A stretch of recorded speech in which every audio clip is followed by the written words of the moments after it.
रस्त्यावरचे खड्डे मुंबईकरांना काही नवे नाहीयेत। याही वर्षी गणेश भक्तांसमोर खड्ड्यांचं विघ्न आहे। हाच मुद्दा उपस्थित करत मनसेने विक्रोळीमध्ये आंदोलन केले। बाप्पाच्या वेशात आलेल्या आंदोलनकर्त्यांनी खड्ड्यांचं निरीक्षण केलं।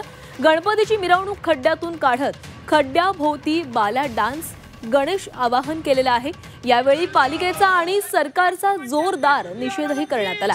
या आंदोलनाचा आढावा घेतलेला आहे आमचे प्रतिनिधी अमोल पेडणेकर यांनी। विक्रोळीमध्ये 100 ते 200 खड्डे आहेत, त्याच्यापेक्षा जास्त खड्डे देखील आपल्याला पाहायला मिळतात। काल एखादा बळी देखील गेले। 100-200 खड्डे नाहीत, हजारोने खड्डे या कन्नमोर नगरमध्ये आहेत। आणि काल खरोखरच एका व्यक्तीचा पोहेमध्ये या खड्ड्यामुळे दुर्दैवी अपघात झाला। त्यांच्या जी परिवार आहे त्याच्यामध्ये आम्ही दुःख सहभागी आहोत।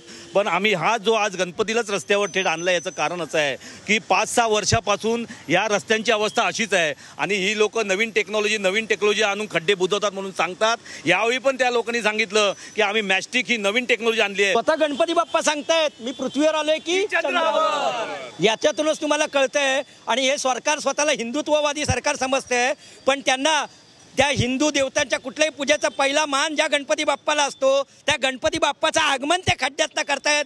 हे कसलं यांचं हिंदुत्व?